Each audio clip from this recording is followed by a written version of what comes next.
നമ്മൾ അടുത്ത ടോപ്പിക്കിലേക്ക് പോവാണ്. ഈ ചാപ്റ്ററിലെ ലാസ്റ്റ് ടോപ്പിക്കാണ്. ടോപ്പിക് ഇതാണ്: maximum and minimum value of A function in A closed interval. അതായത് നമുക്കിപ്പോൾ ഒരു ഫംഗ്ഷൻ തന്നു, defined in A closed interval. ഇപ്പോൾ ക്ലോസ്ഡ് ഇന്റർവൽ എ ബിയിൽ ഒരു ഫംഗ്ഷൻ ഡിഫൈൻ ചെയ്തിരിക്കുന്നു. ഇത്തരത്തിലൊരു ക്ലോസ്ഡ് ഇന്റർവെല്ലിൽ ഒരു ഫംഗ്ഷൻ ഡിഫൈൻ ചെയ്താൽ നമുക്ക് പറയാം ആ ഇന്റർവെല്ലിൽ ആ ഫംഗ്ഷൻ ഒരു മാക്സിമം വാല്യൂ ഉണ്ടാവും. ഏറ്റവും മാക്സിമം എഫ് ഓഫ് എക്സ് ആണ് ഫംഗ്ഷൻ എങ്കിൽ, ക്ലോസ്ഡ് ഇന്റർവെൽ എ ബി ആണ് നമ്മുടെ ഇന്റർവെല്ലെങ്കിൽ, ഇതിൻ്റെ ഉള്ളിലെ ഒരു വാല്യൂ കൊടുക്കുമ്പോൾ എഫ് ഓഫ് എക്സിന് ഏറ്റവും മാക്സിമം ഉത്തരം കിട്ടും, അതുപോലെ ഇതിന് ഏറ്റവും മിനിമം ഉത്തരവും കിട്ടും. അപ്പൊ ഇത്തരത്തിലൊരു ക്ലോസ്ഡ് ഇന്റർവെല്ലിൽ ഒരു ഫംഗ്ഷന് കിട്ടുന്ന ഏറ്റവും വലിയ ആൻസറിനെ അബ്സല്യൂട്ട് മാക്സിമം എന്നും ഏറ്റവും ചെറുതിനെ അബ്സല്യൂട്ട് മിനിമം എന്നുമാണ് നമ്മൾ പറയുക. അപ്പൊ ഏത് ഇന്റർവെല്ലിലായിക്കോട്ടെ, ഏത് ഫംഗ്ഷൻ ആയിക്കോട്ടെ, അതിനൊരു അബ്സല്യൂട്ട് മാക്സിമം അബ്സല്യൂട്ട് മിനിമം ഉണ്ടാവും. ഇനി നമുക്ക് ഈ ഒരു ടോപ്പിക്കിലെ 2 തിയറംസ് ഒന്ന് പരിചയപ്പെടാം. ഇനി അത് കഴിഞ്ഞിട്ട് പ്രാക്ടിക്കൽ പ്രോബ്ലംസ് ചെയ്യാനായിട്ടുള്ള ഒരു വർക്കിംഗ് റൂള് കാണാനുണ്ട്. പിന്നെ അത് വെച്ച് നമുക്ക് 1-2 പ്രാക്ടിക്കൽ പ്രോബ്ലംസും സോൾവ് ചെയ്യാനായിട്ടുണ്ട്. അപ്പോൾ നമുക്ക് ആദ്യം തന്നെ തിയറം 5 ഒന്ന് കാണാം. Let f be a continuous function on an interval I equal to closed interval AB. അപ്പോൾ ക്ലോസ്ഡ് ഇന്റർവൽ എ ബിയിൽ ഒരു ഫംഗ്ഷൻ ഡിഫൈൻ ചെയ്തിരിക്കുന്നു.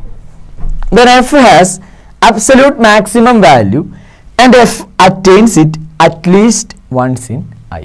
നമ്മളിപ്പോൾ പറഞ്ഞ കാര്യമാണ്. അപ്പോൾ ഇത്തരത്തിലൊരു function F of X I എന്ന് പറയുന്ന ക്ലോസ്ഡ് ഇന്റർവൽ എ ബിയിൽ ഡിഫൈൻ ചെയ്യുകയാണെങ്കിൽ അതിന് ഒരു അബ്സല്യൂട്ട് മാക്സിമം വാല്യൂ ഉണ്ടായിരിക്കും. അത് ഈ ഡൊമൈനിലെ ക്ലോസ്ഡ് ഇന്റർവൽ എ ബിയിലെ ഏതെങ്കിലും ഒരു പോയിന്റിൽ വെച്ച് അത് അറ്റൈൻ ചെയ്യണം ഉണ്ടാവും.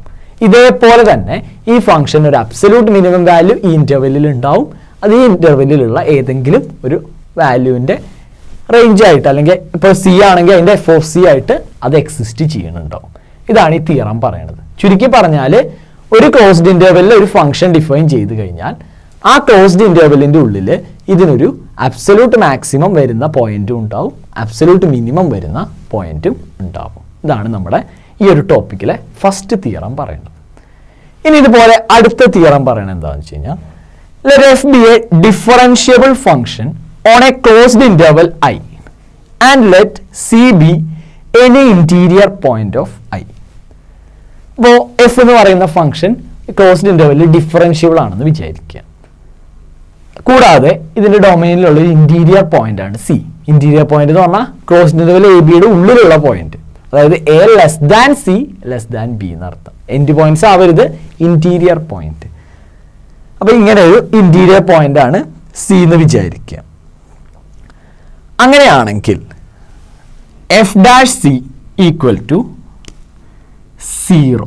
അതായത് ഈ ഫംഗ്ഷന് ഒരു അബ്സല്യൂട്ട് മാക്സിമം വാല്യൂ ഉണ്ട് എങ്കിൽ, ഇപ്പൊ സിയിലാണ് ഇതിന്റെ അബ്സല്യൂട്ട് മാക്സിമം വാല്യൂ എങ്കിൽ എഫ് ഡാഷ് സി നിർബന്ധമായിട്ടും 0 ആയിരിക്കും. ഇതുപോലെ എഫ് ഓഫ് എക്സിന് ഒരു മിനിമം വാല്യൂ, ഒരു അബ്സല്യൂട്ട് മിനിമം വാല്യൂ ഉണ്ട് എങ്കിൽ, ഇപ്പൊ സിയിലാണ് അബ്സല്യൂട്ട് മിനിമം വരുന്നതെന്ന് വെക്കുക, അങ്ങനെയാണെങ്കിൽ എഫ് ഡാഷ് സിയും 0 ആയിരിക്കും.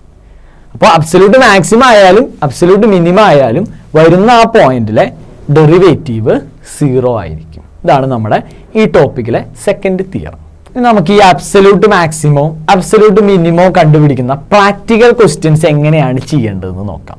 അപ്പോൾ ഒരു ഫംഗ്ഷൻ തന്നേക്കണം, defined on a closed interval. ഒരു ക്ലോസ്ഡ് ഇന്റർവെല്ലിൽ ഒരു ഫംഗ്ഷൻ ഡിഫൈൻ ചെയ്തിരിക്കുന്നു എന്ന് വിചാരിക്കുക.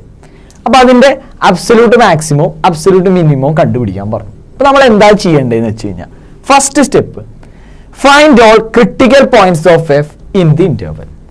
തന്നിരിക്കുന്ന ഫംഗ്ഷന്റെ ആ ഇന്റർവെല്ലിലുള്ള എല്ലാ ക്രിട്ടിക്കൽ പോയിന്റ്സും കണ്ടുപിടിക്കുക. ക്രിട്ടിക്കൽ പോയിന്റ്സ് എന്ന് പറഞ്ഞാൽ നമ്മൾ ഉദ്ദേശിക്കുന്നത് find points X where either F dash X equal to 0, ഒന്നെങ്കിൽ ഡെറിവേറ്റീവ് 0 ആയിട്ടുള്ളത്, അല്ലെങ്കിൽ ഫംഗ്ഷൻ ഡിഫറൻഷ്യബിൾ അല്ലാത്ത പോയിന്റ്സ്. ഇതിനെയാണ് നമ്മൾ ക്രിട്ടിക്കൽ പോയിന്റ്സ് എന്ന് പറയുക. അപ്പോൾ ഫസ്റ്റ് സ്റ്റെപ്പിൽ തന്നിരിക്കുന്ന ഫംഗ്ഷന്റെ ക്രിട്ടിക്കൽ പോയിന്റ്സ് കണ്ടുപിടിക്കുക in that given interval. Second സ്റ്റെപ്പിൽ take the end points of the interval. ഈ ക്രിട്ടിക്കൽ പോയിന്റിന്റെ കൂടെ നമ്മുടെ ക്ലോസ്ഡ് ഇന്റർവെല്ലിലെ എൻഡ് പോയിന്റ്സും എടുക്കുക. സ്റ്റെപ്പ് 3 ഈ ഓരോ പോയിന്റിലും, ഇപ്പൊ നമ്മൾ എടുത്ത ക്രിട്ടിക്കൽ പോയിന്റിലും എൻഡ് പോയിന്റ്സിലും എഫിന്റെ വാല്യൂ കണ്ടുപിടിക്കുക. ഈ എടുത്ത ഓരോ പോയിന്റിലും എഫിന്റെ വാല്യൂ കണ്ടുപിടിക്കുക. ദെൻ അടുത്ത സ്റ്റെപ്പിൽ ഇപ്പം നമ്മൾ കണ്ടുപിടിച്ച എഫിൻ്റെ വാല്യൂവിൽ മാക്സിമം ഏതാ മിനിമം ഏതാന്ന് നോക്കുക.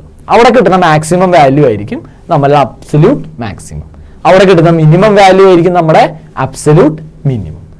ഇതാണ് അബ്സല്യൂട്ട് മാക്സിമം അബ്സല്യൂട്ട് മിനിമം കണ്ടുപിടിക്കാനായിട്ടുള്ള മെത്തേഡ്.